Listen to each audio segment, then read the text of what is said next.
Bonjour, ravi de vous retrouver pour ces études qui vous sont proposées donc par la Sentinelle des Temps. Je vous prie d'incliner la tête, nous allons passer un petit moment dans la prière. Merci notre Dieu pour ce nouveau rendez-vous que tu nous donnes dans l'étude de ta parole. Sois avec nous, conduis-nous Seigneur, et que ton Saint-Esprit soit présent, en tout cas dans cette étude, et que nous puissions passer un moment fortifiant. Garde-nous dans ta paix, au nom de Jésus-Christ. Amen. La haine de l'amour, paradoxal tout de même, la haine de l'amour. Mais c'est pourtant ce qui est bien ancré dans le cœur du diable. Que vous preniez la Bible dans tous les sens, dans n'importe quel sens, vous retomberez toujours sur cette notion de l'amour. Elle traverse tous les chapitres et tous les livres de la parole de Dieu. Mais on parle beaucoup de l'amour de Dieu. Mais de quel amour parlons-nous? Alors, nous avons vu dans une autre étude que Satan a inventé un petit peu ce concept de l'éros, c'est-à-dire l'amour pour soi-même.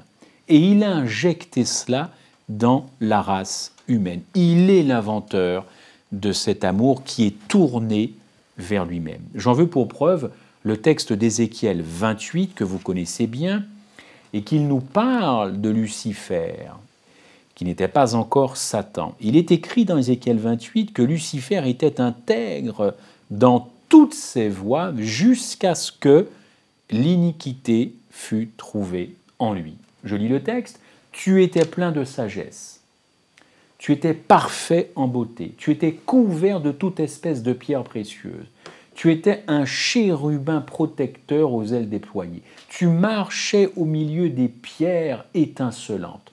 Tu as été intègre dans toutes tes voies, depuis le jour où tu fus créé, jusqu'à celui où l'iniquité a été trouvée chez toi. » Dixit Ézéchiel 28. L'Ancien Testament dispose de 12 mots, pas moins, 12 mots différents pour exprimer le terme péché. Et chaque mot possède son origine. Vous voyez comme la langue hébraïque est très, très riche, et la langue grecque également.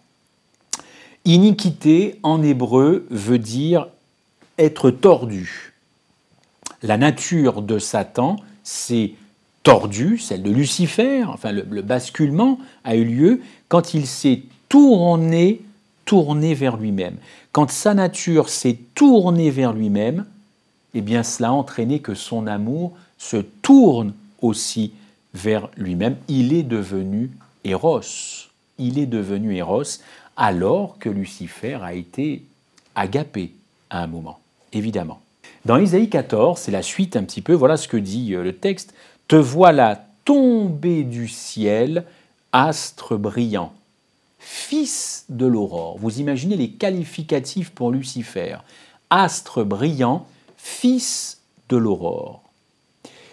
Et remarquez plusieurs fois l'emploi du mot « je ». Je monterai, je m'assiérai, je ferai ci, je ferai ça. Toutes les fois où est employé le mot « je ». Pourquoi? Parce que le « je » est au centre du péché. Il s'est emparé de l'Évangile. Je, première personne du singulier, s'est emparé de l'Évangile. Cet amour de soi, tourné vers soi, c'est un amour qui est totalement étranger à Dieu. Je crois qu'il faut qu'on comprenne ça. Je, c'est totalement étranger à Dieu. Évidemment, totalement étranger à son caractère, et évidemment, totalement étranger à son gouvernement. Apocalypse 18 nous dit que la terre sera éclairée de sa gloire avant la fin du monde. Elle a été, c'est vrai, quand Christ est venu sur terre, Satan va lutter davantage contre cet amour. Il n'a d'ailleurs pas supporté la croix, puisque la croix est un échec pour lui. Mais depuis la croix, eh bien, il redouble d'intensité tous ses efforts pour lutter contre l'amour agapé. Il faut comprendre que l'amour de Dieu n'a pas besoin d'être stimulé. Notre amour, lui, il a besoin d'être stimulé. Il n'est pas nécessaire que vous soyez bon pour que Dieu vous aime. Bien entendu. Son amour n'est pas conditionné par mes faits ou par mes gestes. Si Dieu ne devait aimer que les gens qui font de bonnes œuvres sur cette terre, et de bonnes œuvres motivées par un amour agapé, je pense que ça ne ferait quand même pas beaucoup de monde. Dieu nous aime, son amour n'est pas conditionné par nos faits et gestes. L'amour humain, lui, l'amour éros, il est versatile, c'est-à-dire qu'il change.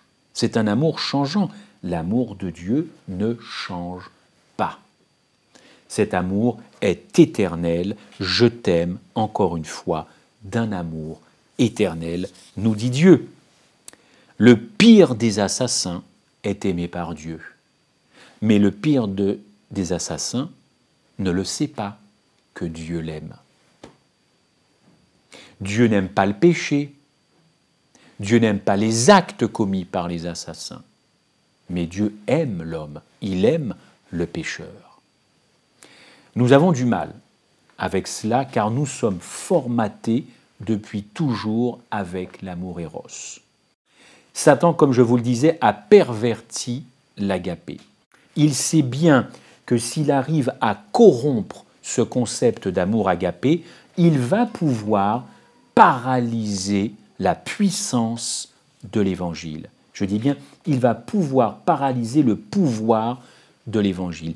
Platon a introduit, ce philosophe grec, Platon de l'Antiquité, a introduit quelque chose, une forme, comme je vous l'ai dit, d'éros amélioré, une espèce de d'éros plus noble que l'éros charnel.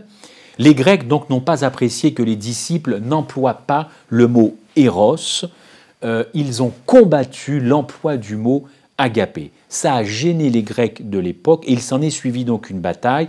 Et l'un des premiers à vouloir remplacer Éros par agapé fut Marcion, personnalité donc du christianisme, fin donc du 1er siècle, né en 85 après Jésus-Christ. Cela, avec Marcion, n'a pas été un succès total. Puis, ce fut au tour d'Origène, un des pères fondateurs donc de l'Église catholique romaine. Origène a fait ce qu'il a pu aussi dans ce domaine. Et après lui, eh bien, ce fut le fameux théologien Saint Augustin, l'évêque d'Hippone. Alors lui aussi, un des piliers de l'Église catholique romaine, il n'a pas lutté frontalement contre agapé, mais il a pris éros, qui est un amour, comme je vous l'ai dit, tourné vers soi, il l'a amalgamé avec agapé, comme on l'a vu, qui est un amour dénué d'intérêt personnel, il a lié les deux, il a fait un mixte, éros et agapé, et de ce mélange est sortie une nouvelle forme d'amour, on va dire un produit de synthèse des deux qui porte le nom en latin de caritas. On voit bien l'évolution, une bataille entre deux mots, entre deux choses fondamentales, la pensée grecque avec différents auteurs qui ont combattu ce mot pour pervertir ce mot, et avec saint Augustin, qui parvient enfin, après Marcion et Origène, les pères de l'Église ou les penseurs, à faire un mixte avec ce mot qui en latin veut dire caritas. Caritas qui donne en français, vous l'avez sûrement deviné, le mot charité. Ce mot charité est utilisé dans nos versions bibliques et notamment dans 1 Corinthiens 13. Le surtitre est le mot charité. L'essence même de la théologie catholique romaine est donc un mélange de vérité et d'erreur. Parce que les pères de l'Église catholique romaine, avec peut-être de bonnes intentions, ont lutté contre le pur amour de l'Évangile, et nous verrons pourquoi. Si Paul, l'apôtre Paul, était parmi nous aujourd'hui, il serait ahuri de voir comment nous utilisons le mot caritas à la place du mot agapé. Il serait ahuri de cela. Saint Augustin, comme je vous l'ai dit, philosophe, penseur, théologien, orateur, très puissant orateur, un des pères fondateurs effectivement, a fait ce travail tout au long de ces années qui se sont succédées, et travail qui a été repris par Thomas d'Aquin au XIIIe siècle, lui aussi un pilier de la théologie catholique romaine. Caritas devient le concept d'amour qui donc a dominé tout le Moyen Âge. Et c'est le début, effectivement, de l'apostasie dont parle Paul en 2 Thessaloniciens 2, versets 1 et 2. Prenons le texte. On peut même pousser au verset 3. « Que personne ne vous séduise d'aucune manière, car il faut que l'apostasie soit arrivée auparavant et qu'on ait vu paraître l'homme du péché, le fils de la perdition. » Verset 1. « Pour ce qui concerne l'avènement de notre Seigneur Jésus-Christ et notre réunion avec lui, nous vous prions, frères, de ne pas vous laisser facilement ébranler dans votre bon sens et de ne pas vous laisser troubler, soit par quelque inspiration, soit par quelques paroles ou par quelques lettres qu'on dirait venir de nous comme si le jour du Seigneur était déjà là. » Les chrétiens de Thessalonique croyaient que Jésus reviendrait de leur vivant. Alors ils ont à l'époque vendu leurs terres, cessé de travailler, ils se sont dépouillés de tout, pensant que Jésus reviendrait de leur vivant. Chers amis, j'ai l'impression de vous rappeler quand même une petite histoire, c'est exactement ce qui s'est passé en 1844 avec nos pionniers. C'est-à-dire qu'eux aussi pensaient que Christ reviendrait de leur vivant, du coup, ils se sont séparés de leurs biens. Et vous connaissez la suite. Regardons ce que dit Paul de cette situation, car après, ces chrétiens de Thessalonique, ils ont dû vivre aux dépens des autres, puisqu'ils avaient tout vendu. 2 Thessaloniciens 2, versets 1 et 2. Ne vous laissez pas facilement ébranler, ne vous laissez pas troubler, ne vous laissez pas égarer. Malheureusement, c'est ce qui s'est passé. Quand on mélange l'amour humain et l'amour de Dieu, on commet une abomination et on pervertit l'Évangile. Quand vous lisez dans Galates 1, versets 6 et 7, voici, chers amis, le problème de Caritas. Galates 1, versets 6 et 7. Lisons ce texte. « Je m'étonne que vous vous détourniez si promptement de celui qui vous a appelé par la grâce de Christ pour passer à quoi ? À un autre évangile. Non pas qu'il y ait un autre évangile, mais il y a des gens qui vous troublent et qui veulent renverser l'évangile de Jésus-Christ. » On comprend le problème de Caritas, bien que ce mot, et je me dois de le préciser, n'existait pas à l'époque de Paul, quand il parle d'un autre évangile qui s'installe. Cet évangile qui s'installe, c'est un mélange de la vérité et de l'erreur. Voici un mélange de la vérité et de l'erreur. Malheureusement, Caritas est encore présent. Caritas est encore bien présent dans notre façon de penser l'amour de Dieu. C'est encore très présent. Et c'est difficile de se débarrasser de cette notion de caritas. Parce que ce mot charité, nous l'aimons, nous l'apprécions, nous trouvons des gens charitables, ça ne manque pas, mais caritas, charité, c'est une perversion de l'amour agapé de Dieu. En tout cas, c'est une perversion de l'amour biblique. Luther, le réformateur protestant, a bien compris le problème et il a pointé en son temps du doigt le mot caritas. Et il a tenté à sa façon de briser cette synthèse d'éros et d'agapé égale caritas. Il a voulu briser ça parce que j'ai lu quelque part qu'il avait rompu avec la doctrine de l'immortalité de l'âme. Et il y a quelque chose qui effectivement nous empêche de bien comprendre cet amour de Dieu, c'est justement ce dogme de l'immortalité de l'âme auquel Luther a voulu combattre. Pourquoi je dis ça ? Parce qu'il sera toujours difficile d'apprécier le sacrifice de Jésus-Christ à la croix si un individu pense que l'âme est immortel. Ce sera très très très compliqué. Si on reste persuadé que l'âme d'un homme, d'un individu, est immortelle, on finit par sous-estimer le péché, on finit par sous-estimer le salaire du péché, et si vous sous-estimez tout ça, vous dévaluez ce que Jésus-Christ a fait à la croix. C'est un ensemble de dominos qui se tient. Quand un domino tombe, les autres vont tomber. La croix a révélé le concept d'agapé et cela a totalement bouleversé les disciples. Vous le savez très bien, il y a les disciples avant la croix qui se chipotaient, qui se chamaillaient les premières places, et les disciples après la croix. Qu'est-ce qui s'est passé, chers amis, entre les deux? La croix. C'est ce qu'ils ont découvert. Jusqu'où cet amour de Christ peut aller? Eh bien, mourir sur un bois. Et là, ils n'étaient plus les mêmes. Ils n'étaient plus les mêmes. 2 Timothée 2, versets 3, 1 à 5. 2 Timothée 2, versets 3, 1 à 5. Prenons ce texte que vous connaissez. Voilà tout ce que l'amour agapé ne produit pas. Sache que dans les derniers jours, il y aura des temps difficiles, car les hommes seront égoïstes. Il n'est pas marqué que les hommes seront agapés. Ils seront amis de l'argent, fanfarons, hautains, blasphémateurs, rebelles à leurs parents, ingrats, irreligieux, insensibles, déloyaux, calomniateurs, intempérants, cruels, ennemis, et j'en passe, traîtres, et encore emportés, enflés d'orgueil. Bref, quelle litanie de malheur qui représente la race humaine. Où est l'amour agapé là-dedans? Peut-on s'en sortir dans un christianisme, dans un adventisme, si nous ressemblons à ces personnes-là? L'amour agapé, je ne le vois pas. Je ne le vois pas.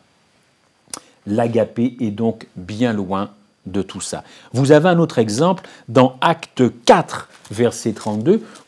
La multitude de ceux qui avaient cru n'était qu'un cœur et qu'une âme. Nul ne disait que ses biens lui appartinssent en propre, mais tout était en commun entre eux. Merveilleux, n'est-ce pas? C'est un peu du communisme, cela. C'est avant-gardiste, mais c'est ça. Personne ne disait « ça c'est à moi, ça c'est à moi, ça c'est à moi ». Tout était en commun. Voilà un exemple de l'amour agapé. La multitude de ceux qui avaient cru n'était qu'un cœur et qu'une seule âme. Pas de jalousie, pas de compétition entre eux, pas je suis le meilleur, pas tu es moins bien que moi. Tout était en commun, pas de compétition. Pourquoi?